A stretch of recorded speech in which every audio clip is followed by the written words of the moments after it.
You have to truly believe in the magic. Hey, Magic fans, and welcome to the Christmas special of the Penny for Your Thoughts podcast of the Orlando Magic UK. We're recording Friday, the 23rd of December, and in this episode, we're going to be talking about the winning streak and getting in some early talk about the upcoming trade season and what we can potentially look at seeing happening. So, as always, I'm joined by my good friends, Mikey Clark. How you doing, mate? Merry Christmas, you filthy animals. Well, we can tell what you've been watching, young man. Mate. A bit of Elf. A bit of Elf. You got to start with Home Alone with Christmas movies, Absolutely. haven't you? Yeah, it's got to be done. It's got to be done. And Geraint Jones, how you doing, mate? I'm good, thank you, mate. We know that you're smiling and celebrating. There's a certain piece of news. Oh, no, I'm not bothered about the football anymore. It's all about the Magic, mate. We've won 7 of 8, and we beat the Boston Celtics twice. So I just can't wait to get into it. Anytime we beat Boston and wipe that smirk off Rich Barrett's face, it's always a good time. Yeah, but you've also got a little bit of a trip book now, haven't you, mate? I have, yes. And I will be... That's why you've not stopped smiling for a week now.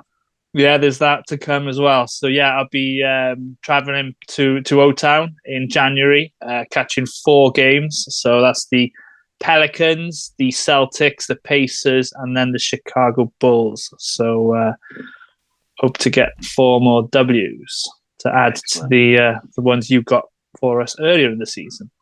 Absolutely. And rounding off tonight's group, Gary, how you doing, my friend? Always good, mate. Good to have you back. It's nice to be back. It's been a couple of weeks, one with a gig and one with genuinely not feeling like it. As quite openly said, I was having a bit of a time mentally about the loss of my mum. But we're back and we're smiling again, so it's all good. It's all good. Yeah, it's. I feel like I should be sat in a shopping mall with a red suit on, asking kids what they want for Christmas. I'm fully DBS checked, so I am safe. That's 2 of us then. Right, let's get into this. So it's we'll start as we do sometimes with the affiliate plug. So you can skip on 30 seconds if you want to. Both this season's City and Statement jersey are available in the NBA EU store and are shipping now. Certain of us have received them. Mikey, you're still waiting, aren't you, mate? Yes, I am. Come on, fanatics. So the players available on the website include Paolo Banchero, Franz Wagner, Jalen Suggs, Jonathan Isaac, Cole Anthony, and Markel Fultz. Or like myself, you can customise the jersey to personalise it, or you can choose one of the other squad members to have it made to. So be it Wendell Carter Jr. or Bol Bol. Use our affiliate code MAGICUK10 and you'll get 10% off your total order, but certain exclusions may apply. And also, if you could help the podcast by subscribing to our YouTube channel, Orlando Magic UK, be very much appreciated. So let's get into the talk. We've seen, as you've just said, Geraint, we've seen an amazing run of games. We've had 7 wins in 8 played. And the loss that we had was by a single point on the second night of a back-to-back. Absolute heartbreaker. So I'm going to start with a question that comes from that loss in Atlanta, because I think there's huge positives to be had from that game. How much value, Mikey, is there in the mistake that Paolo as a rookie made at the end of the game? Against Atlanta, it cost us the game. Obviously, we know that. How much value is there in him doing something like that? There's a lot of experience to take from that. I don't think we'll see him in that position again. He certainly won't foul him next time. That's the first thing that goes through your head on a play like that is just don't foul them. Try and make the shot as difficult as you can. But look, he's a rookie. He's still learning his trade. He's still growing, especially on the defensive end. But there are lots of positives. I don't know if you guys saw, there was a tweet by Coast to Coast NBA on Twitter. I think it was on Wednesday before the Houston Rockets game. And Paolo's tied first, along with Joe Harris from the Brooklyn Nets, as one of the best isolation defenders based on points per possession. and we've seen him guard multiple players this season, and he has the odd possession. You're like, this guy's going to be a good defender, and it wasn't something that a lot of people said about him coming out of Duke and before he got into the NBA draft. So it was a really disappointing end to what was a great comeback, because with less than 3 minutes to go, you're thinking the game's done and dusted. They go on a 13-0 run, and like you said, we're 3 seconds away and one foul away from going 8-0, which is pretty crazy.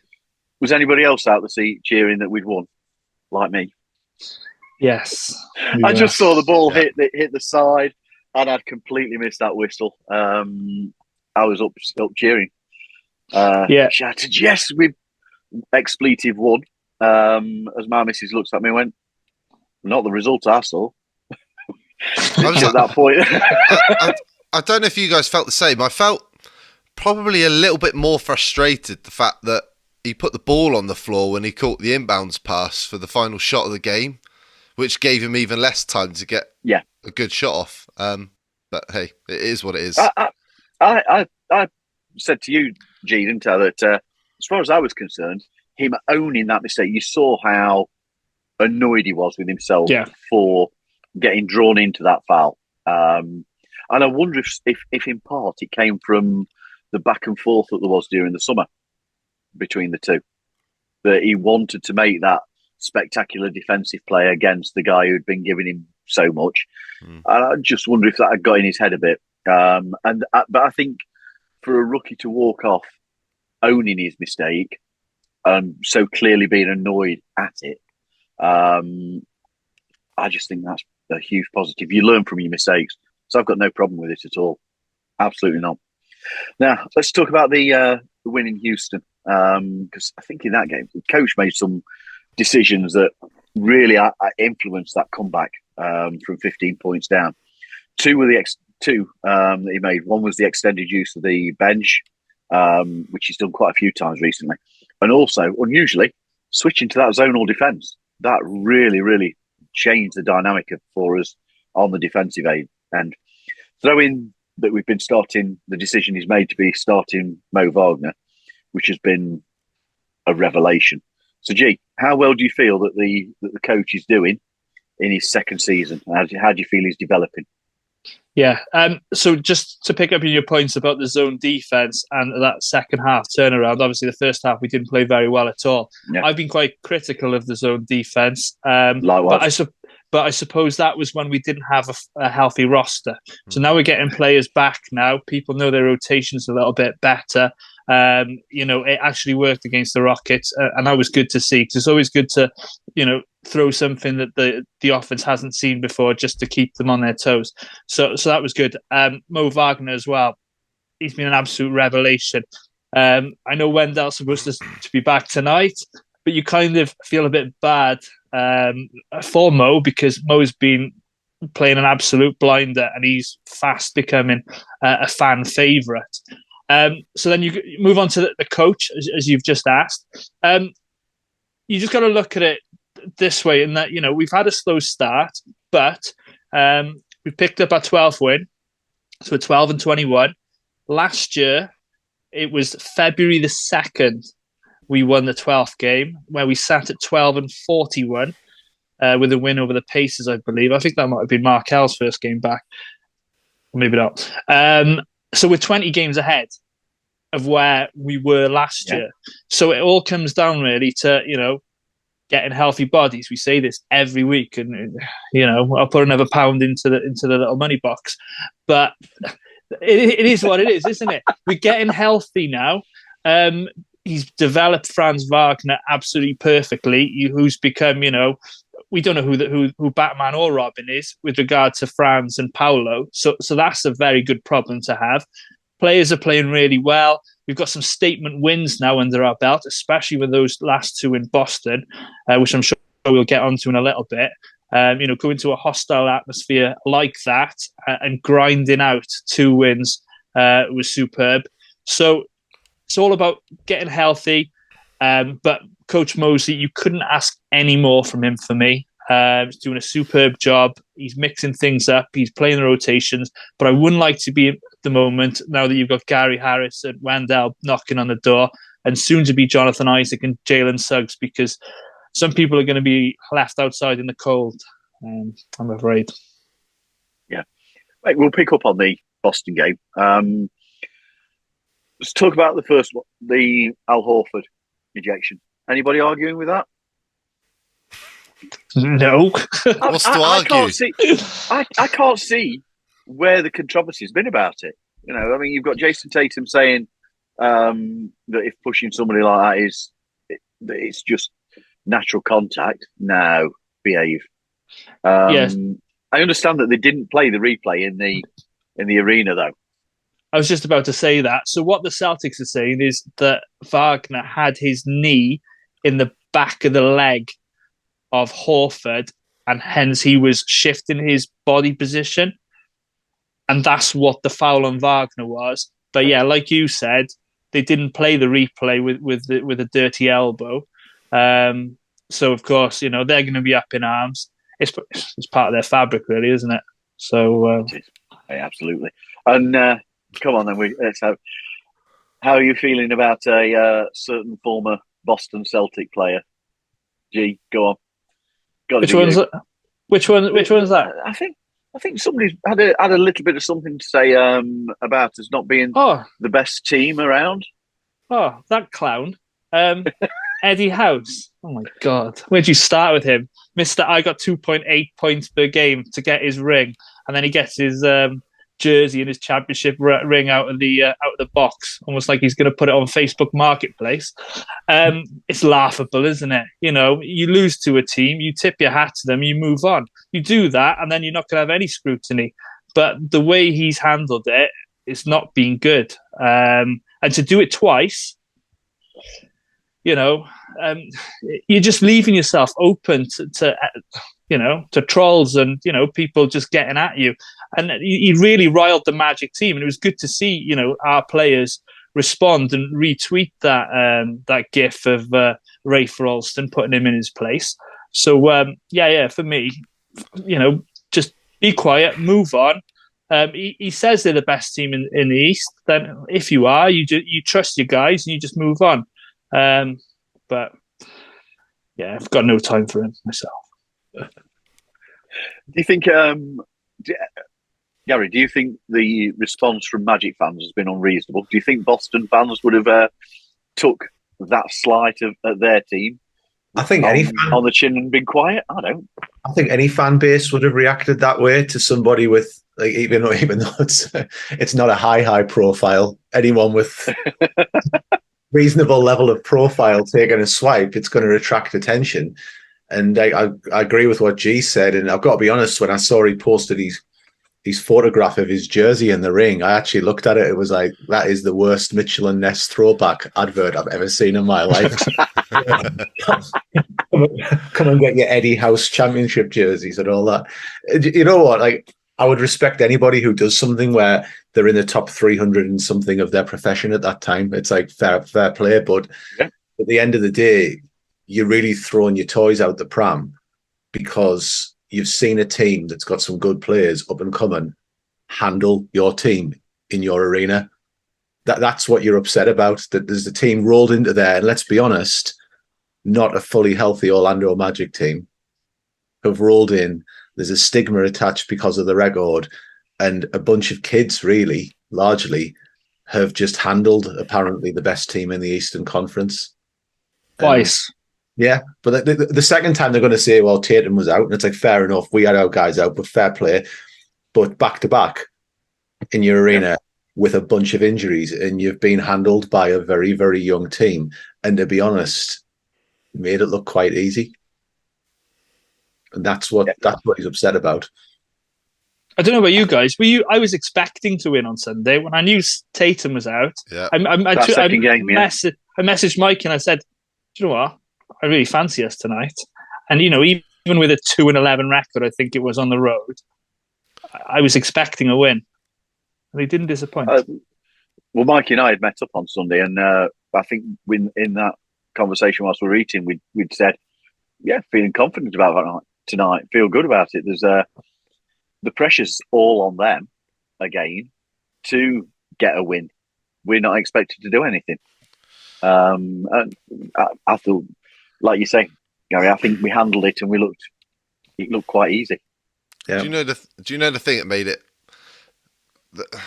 that made it worse was the second comment, the Friday comment. There was some truth in what he said. When he overstepped the mark is when he called us garbage, and he's just basically he's looked at our record and gone, well, they're just rubbish. They're one of the worst couple of teams in the league because they've only won 8 or 9 games or whatever it was up to that point. And you guys know I've put my feelings on Twitter over that comment on our account as well. And I said, that's just fuel to the fire for Sunday's game. And clearly it was. And then it was great to see Bamba, Foltz, Wendell all tweet that gif out, as G said, Cole as well. And then to have the reaction that he did after that, doubling down on what he said on Friday.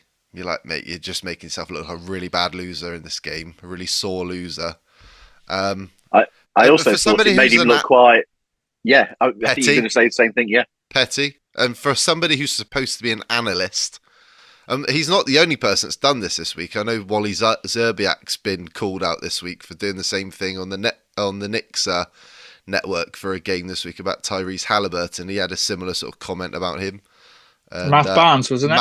Yeah, Barnesy come out love him. Ripped into him. So, yeah, it's fine. We had the last laugh. I genuinely thought it showed a lack of, as an analyst, it showed a lack of knowledge. And it also showed a lack of professionalism, because if you would never have seen anybody associated to the Magic commentary team or the analysts that are associated to Orlando coming out with such an ignorant comment, it just shows a genuine lack of professionalism, in my opinion. Yep.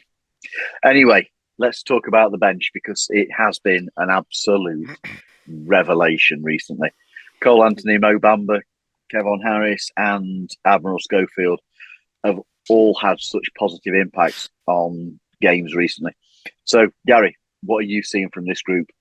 You're seeing hustle for starters, and I think you saw it in the Houston game, really, where they were sensational going into the fourth quarter in creating the foundation for the victory for the Magic. I think the player who deserves a lot of attention, positivity from that, is Admiral Schofield. Watching this, I've got the Admiral jersey up behind me. But in his last 3 games, bench contributions, you get the usual hustle, you get the usual fight, you get the usual dog attitude from him. But 7 points, 3 rebounds against Houston, 9 against Atlanta with 7 rebounds, and 13 and 4 in the second Boston game. That's pretty good bench contribution on top of all the effort you get. And then I think Mo Bamba, to be honest, since he came back into the team, has looked, when he got that did not play, I think Bamba's upped his game quite a bit, and he's kind of seeming to embrace the role and looks more energetic than he had. David Steele summed up Harris by saying he just plays winning basketball. When he's on the court, he's contributing towards winning basketball. And then looking at the 5 games with Cole, 3 of those you've getting typical Cole performances, where Houston, for example, 15, 6 assists, 4 rebounds. That's your typical Cole Anthony output in not that many minutes. And he made the comment at the end, which I still agree with, that he sees himself as a starter in the league. And I agree with that. But I would also say that we now therefore have a starter in the league leading our bench unit. Yeah. And that means we're not getting a drop off. Our guard rotation, that would be flagged up as the area where we want improvement. But we've got Fultz, Cole Anthony, Jalen Suggs, and Gary Harris. It's not a bad guard rotation when everybody's fit. Not at all.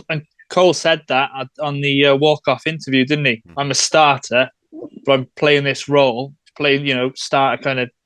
He wants to play starter minutes, but he's not quite. But he's obviously, filling that role very well for us.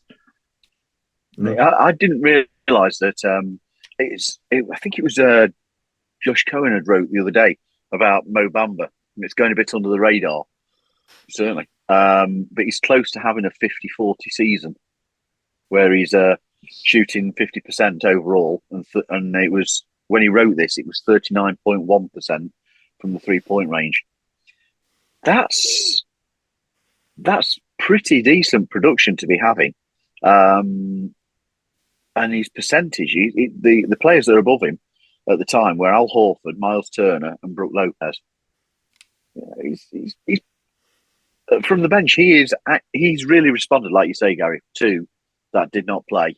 You've got to applaud the man. And Admiral, well, he's just been unafraid to sacrifice his body, hasn't he? He's been diving about all over the place, and the number of charges that he's been taking, jeez. And I think that you looked, and the same goes for Harris, Kevon Harris, and both saw themselves playing into the very dying minutes of a game. I can't remember which one it was now. Was it the second Boston one? I can't remember. It was the second Boston game or the Atlanta one that they were playing. Game. Yeah, because Harris had that. Because Harris didn't he get the rebound on the play that led to Fultz's bucket? I can't remember. There was certainly a play down the stretch of Harris got involved, but yeah, like I said, Paul, they've both been outstanding. Yeah. And so at the end of the week, it sees us sitting at a record of 12-21, which is tied with Washington for 12th, 13th in the East. And that sees us 25th, 26th across the whole of the NBA.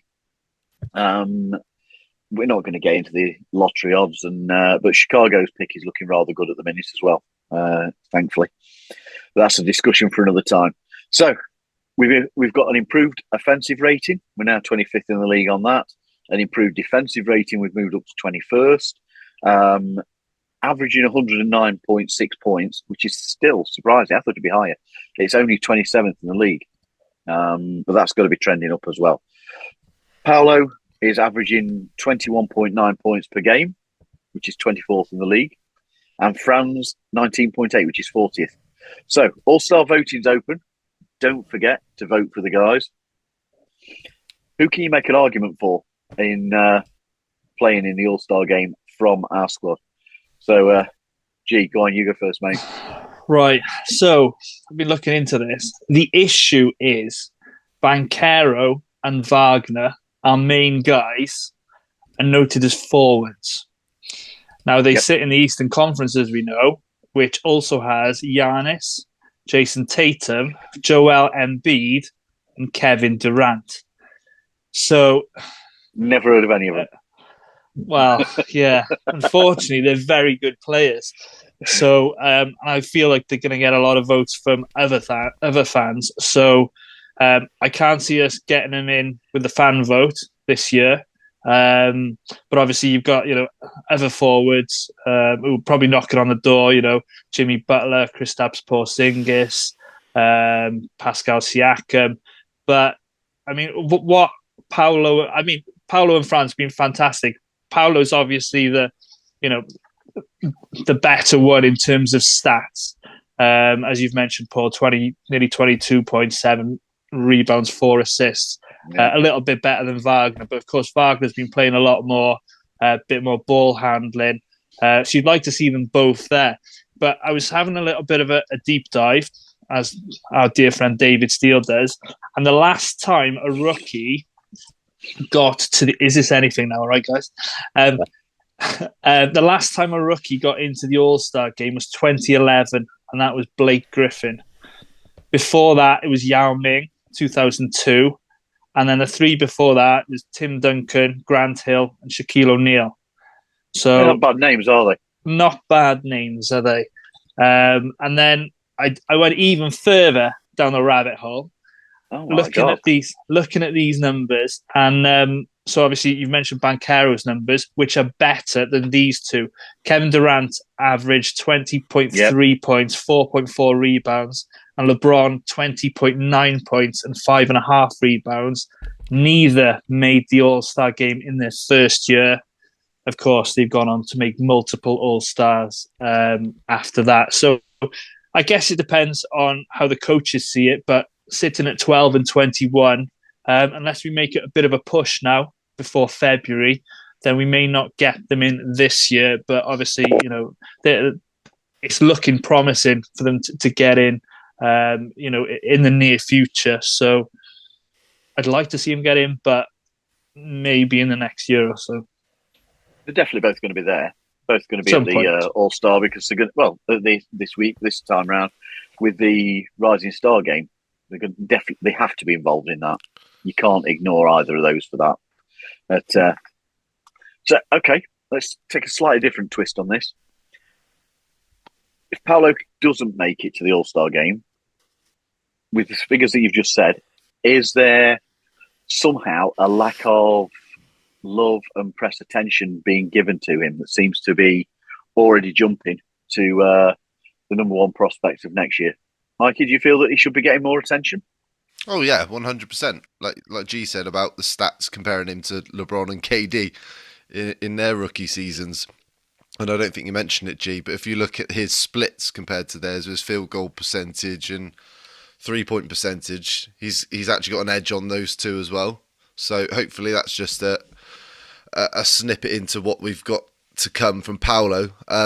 Yeah, and I just think it's part of playing in a small market. I think if we were closer to 500 or in and around that playoff tournament, then he might be getting a bit more buzz. But there's not a lot else you can do, really, is there? Yeah, it's the same argument with Franz, isn't it? For he's constantly being nominated as Eastern Conference Player of the Week, but he's not getting that accolade ultimately. So let's move on. According to Jake Fisher, the Magic will be active in the trade market when it opens. So this is where we're going. With where the team are at this moment, bear in mind we've just had this 7 out of 8 wins. If there is, what do you want to see the team do and add, if anything? And who do you think could be on the trade block from our squad to facilitate that sort of move? So Gary, go with you first, mate. I think the players who are on the trade block, Paul, I think RJ Hampton's on the trade block. Yeah.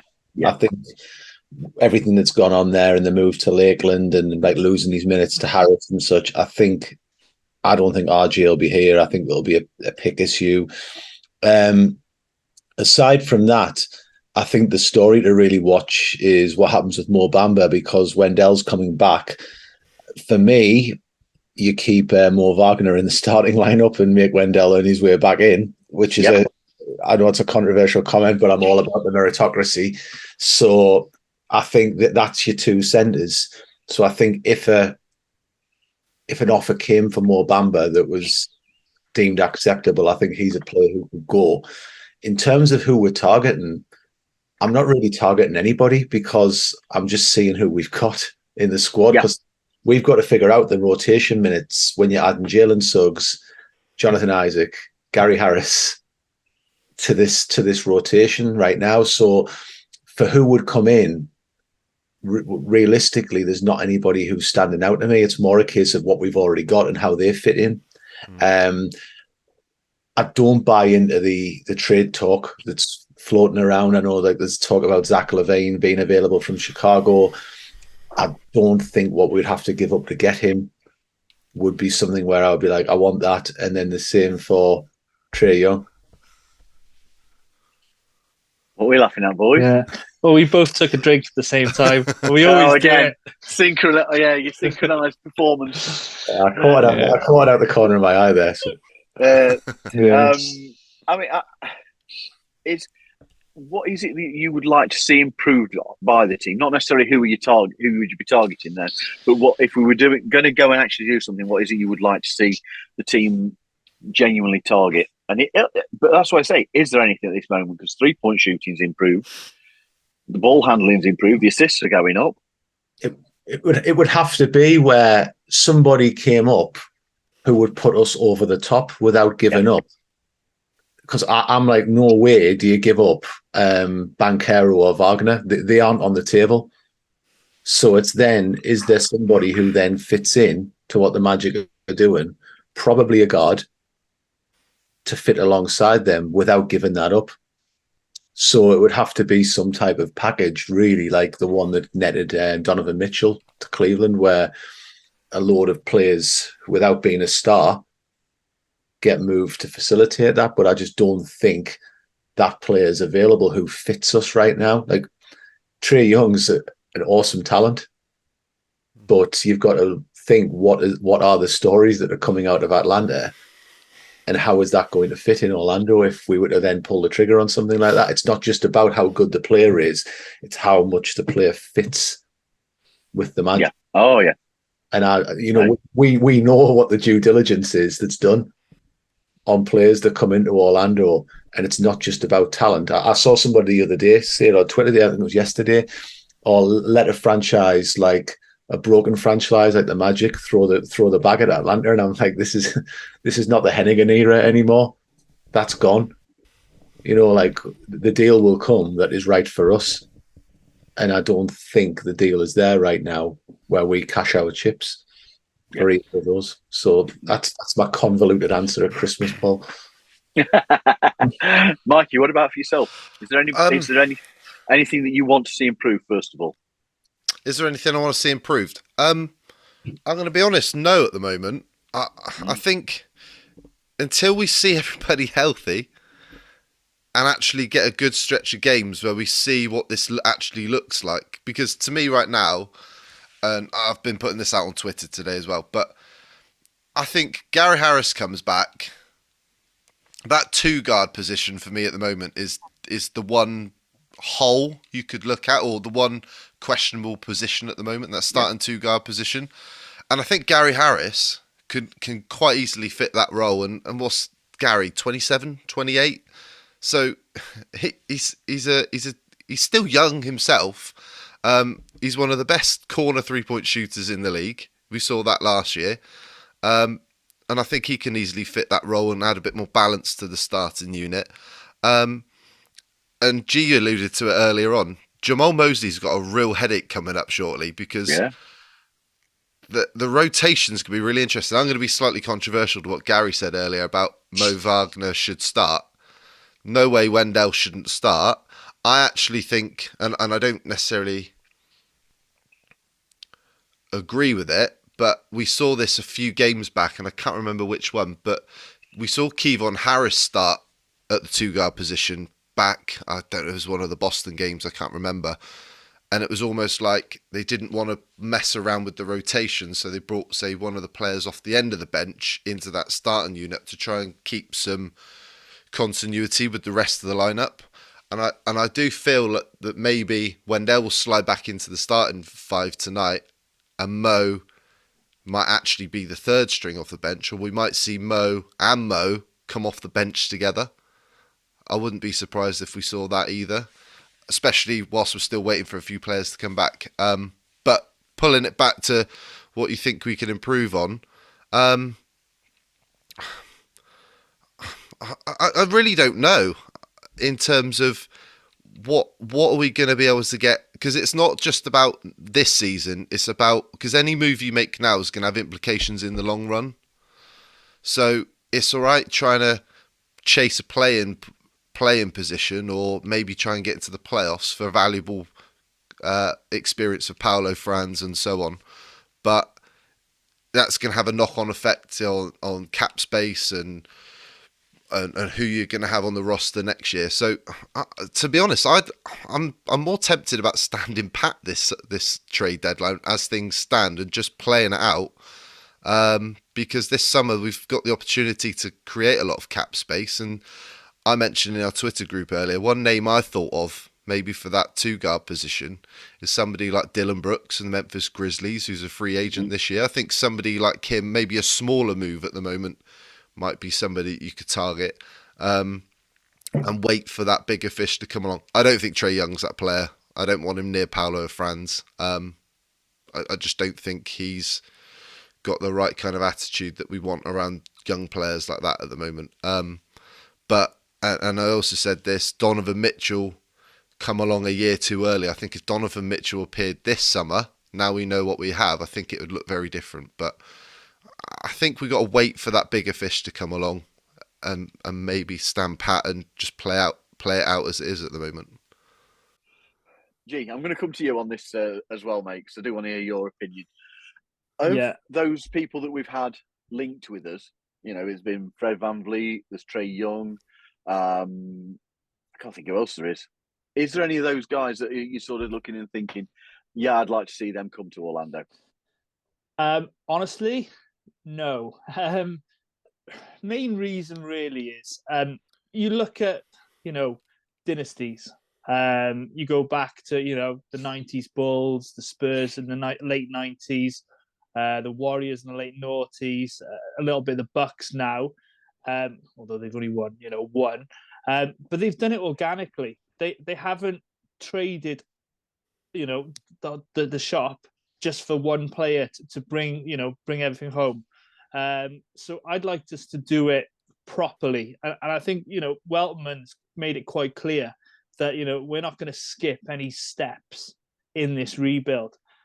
So I wouldn't want to do that because if you were going to go for someone like Trey Young or Fred VanVleet, then they're going to want the earth for them. So you'd be depleting your roster of your assets, and I think we've got a pretty good team. And like we said, and I'll put another pound in the little pot. When we're injury free, we'll know what we've got. Mikey's alluded to it a second ago. So until we know what we've got, I don't think there's point making any moves. So having these players, your Terence Rosses, your Mo Bambas, your RJ Hamptons, whilst some of them might be on the outside sort of looking in, we don't know what the injury situations are going to be like. They may be needed. Mo Bamba's been playing fantastically well since the DNP we've mentioned. So, and if Wendell starts or Mo Wagner starts, it'd be good to have the option of either or as the backup because they bring different things. Wagner's a banger, whereas Mo can spread the floor. They both shoot the three very well, but I like what Mo does with the trailing three. So no, I just keep it as it is for now, and then as things hot up by trade deadline, and teams get a bit more desperate then, and they might be willing to give us more. But I can't think of any player that would come in now and fit us well. So I'd rather do it organically. We've got 2 picks coming up in this year's draft. Hopefully, touch wood that the Bulls pick lands as well, and they could be in the 6 to 15 range. So that it's not bad, is it? Teams are really looking for picks, so you could trade them away, or we could go for the Grand Slam. But like what Mikey said, someone like Mitchell was probably the person, but it came a year too soon. But the likes of Zach LaVine, That was the one. Yeah, I couldn't really think of him. Yeah. You listen to what the Bulls are saying. They're saying he wants to go to LA, and he's a bit of a ball hog, and not for me. I'd rather do it organically. I don't see that now. Levine is a good fit to us. I think that side of the court we're sorted. I don't think we need to play about with. For me, if it's anything that we were going to improve on, it's still as has been said earlier, that 2-guard position. If we're looking at anything. Yeah, and it's not to say that I know that we all acknowledge that Trey Young is a superb basketball player. We all acknowledge that Fred VanVleet, I'm a fan of him. I really like VanVleet. But do we need to throw a bag of money at somebody at this point in time to get them? There are going to be players come available at a later point. And that's not saying that any of them couldn't improve the team. But at this moment in time, I don't think we need to be throwing money at anybody. And as has already been said, I would rather see us not offer up multiple players that we don't need to do. Because let's be fair, we haven't had a single game this season where there's been less than 3 players out injured. And it's been considerably more than that on most occasions, and they've been important players in every single game. We haven't had that point where we've been 14 players healthy. Let's ignore JI for the moment. We haven't had that point where we've had 13, 14 players fully fit and available. So, like you guys, I would rather see what we still have and get a good run of that. What we're seeing now, we are getting fitter and healthier, is a much improved team. So I'm happy to stick rather than twist at this point. Do you know what, Paul? Go on. I just wanted to mention something that I thought one really good example is of what G said just now about letting this grow organically. And I think, and everyone talks about the Warriors, how they built through the draft, but a current team that's done exactly the same thing is the Memphis Grizzlies. They're one of the best teams in the Western Conference. They drafted Ja, they drafted Jaren Jackson Jr. And even now, like they've picked Santi Aldama, Zaire Williams, Desmond Bain, and then they've added players around in and around that with Steven Adams. They've got Danny Green. You've got some really good veterans in and around that young team, and you're just giving them a bit of stability to let their games grow and grow together. And I think that's a really good example of the way we want to be looking at this and approaching this as well, because it's the same sort of thing. I think Gary Harris is somebody you keep hold of, and I think if you can add one or two more veterans maybe in the summer, there's no reason to take a massive home run, because we've already got two studs in Paolo and Franz, haven't we? So yeah. And if you look at we mentioned, go on, G. No, Gary. And if you look at recent years as well, like the Timberwolves last year, how many picks did they trade for Rudy Gobert? They've literally mortgaged their future for this player. And you look how Minnesota are doing now. They're ninth in the West.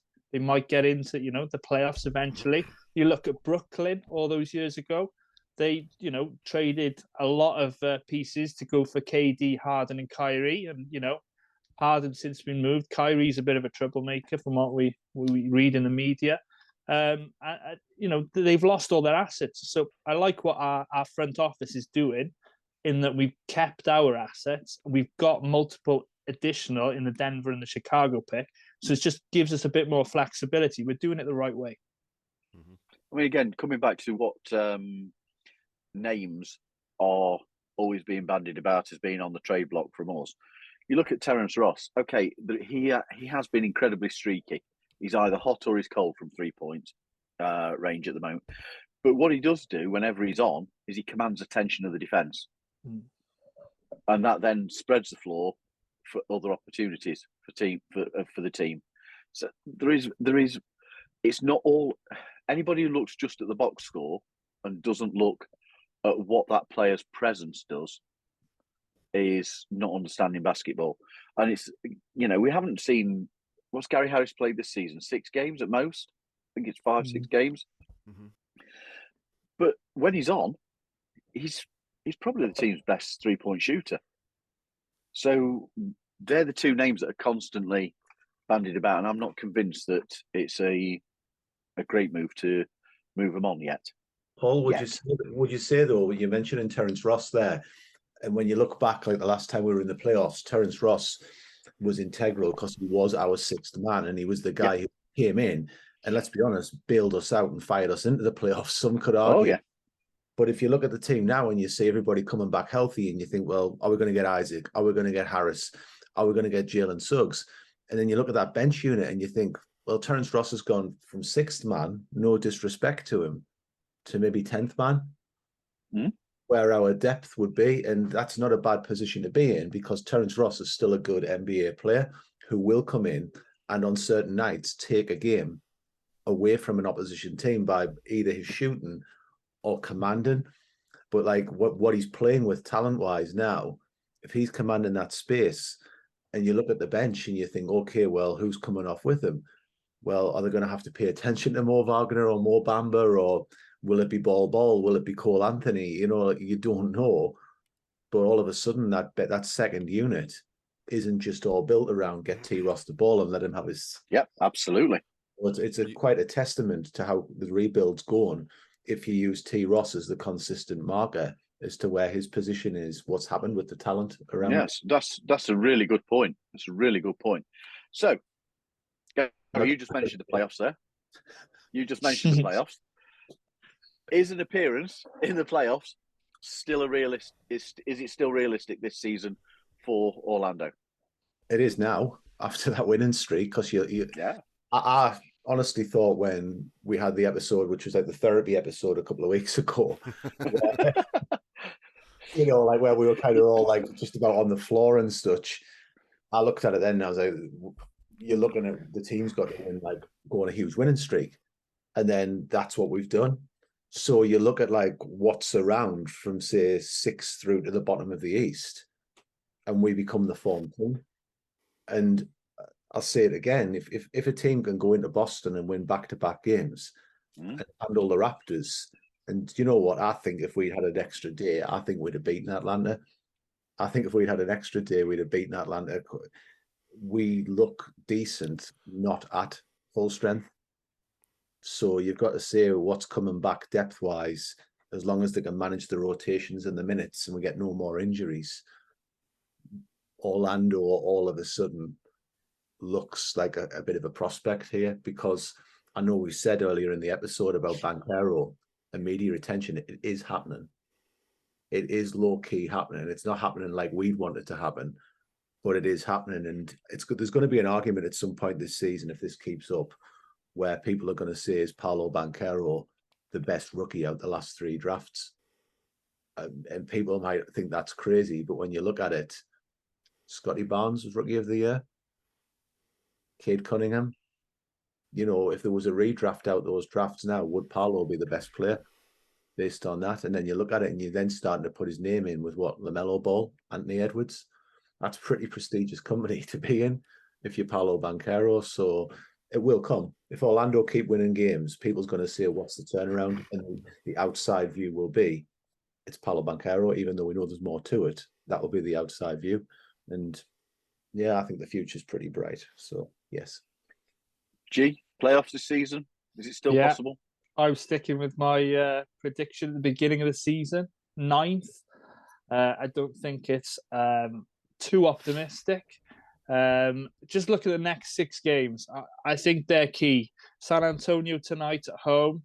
That team that wear yellow after Christmas, at Detroit, Washington at home, OKC at home, and then at home to Memphis. If we can win five of those, then we get closer to that, to how many we've lost, and then we've got a critical stretch where we go on the West Coast road trip, where we face the Golden State Warriors, who are going to be without Steph Curry, I believe, at Sacramento, at Portland, at Utah, and at Denver. If you can win maybe 2 of those, float near the 500 mark, 2 and 3, then we're going to be in good stead before my little trip out there. So I was looking at the strength of schedule, and ours has improved greatly over the last couple of weeks.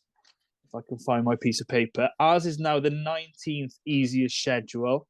And you look at the likes of the Bulls, they've got the 27th, the Pistons 30th, the Hawks 18th, the Wizards 17th. So, we're in the mix, and that's what we want. Markel calling the game against the Rockets a must-win game. I like that a lot, because it's showing focus that they know, it starts now. It's not in a month's time. They need to start winning now and get us into position. So, no, absolutely. Play in for sure. Mikey, 4 games back of Miami in 7th. Can we do it? Yeah, absolutely. Thing is, we've just got on off arguably our hardest stretch, this part of the schedule. You look at the teams that we've played since, the beginning of December. We've had the Hawks, the Cavs, the Raptors 3 times, the Bucks, Clippers. We've had the Celtics twice on the road. Do you know what I mean? That was a hard stretch of games there. We've won 7 out of the last 8. And as G said, we've got a very favourable schedule coming up between now and really the middle of January before that West Coast road trip. I said we'd finish 10th at the start of the season. I'm still going to stick with that. It didn't feel like it a few weeks ago before this winning streak began. But tonight we've got Wendell Carter Jr. and Gary Harris returning. We're only down to Jalen Suggs, Chuma, OKK, and Jonathan Isaac to return, and JI's practicing with the Magic. He's practicing with Lakeland when Orlando aren't in town. So it feels like his return's getting even closer as well. Yeah, I just you think we've won 7 out of the last 8 and we're still not healthy. We haven't been all season, and yeah, I don't know if we can get near if we can get a couple of games off 500 before we get to the All-Star break, I think we can feel really, really good about ourselves in that going into the last third of the season. Yeah, I see no reason at all why we can't finish in the play-in, because I don't think the Wizards are better than us. I don't think the Bulls are better than us. Who else are we chasing? And then you got one of the Raptors who aren't doing very well. The Hawks are a bit up and down. I think the Pacers have sort of come back down to earth a little bit. So, yeah, why we not? were all predicting them to be really poor, weren't we? Yeah, they've surprised everybody, I think, the Pacers, to be quite honest. But you can't not see... I mean, there's talk of the Raptors blowing it up, or certainly selling off 1 or 2 players like Van Fleet, or I think if somebody come in with a really big offer for Siakam, I wouldn't be surprised if he was on the move. So, do you know what I mean? There's a lot that can happen between now and February's trade deadline. So, I genuinely expected to see more from Toronto than we have this season. Yeah, been really absolutely. surprised by them. Yeah. So as we've already said, the game's coming up. We're recording this Friday night, the 23rd December. The next recording we're planning on is Friday the 30th of December. As we've already said, been mentioning the games. We've got the Spurs, Lakers, and then we travel to Detroit in that period. As has been said, all are genuinely winnable games. I mean, it's hard to argue why we couldn't go 3-0 this week in this upcoming period. Spurs 10-21 on the season. They've won 5-9 on the road. Lakers 13-8 this season. 5-11 on the road. And Detroit 8-26, and they're 4-12 at home. And we have an identical record on the road as Detroit. So, boys, confident this week? G? Yeah, definitely. I mean, especially the Spurs are on a back-to-back as well. I think they lost to, I want to say the Pelicans maybe last. Was it Pelicans? They lost to somebody last night. And then obviously the biggest game of the year for me, beat the Lakers. That would be nice. And we should beat Detroit. Yeah, like you said, yeah, it should be 3-0. Should, being the operative word. And you were right. Spurs lost to the Pelicans last night, 117-126. I mean, Mikey, you've already said that with us having Wendell back, Gary Harris coming back, it leaves us with just the 3 players. Does that give you even an increased confidence on these 3 games? It does, yeah. And then you're playing the Spurs, who are second to worst team in the league, or certainly one of the bottom teams. That's definitely winnable. You got the Lakers, who are without Anthony Davis, who's out injured, and there's a lot of uncertainty around his injury. I mean, they're only 13-18. Yep. Do you know what I mean? G said they're the biggest game of the season. Not anymore. They used to be. I think we've just come off some of our biggest games against Boston.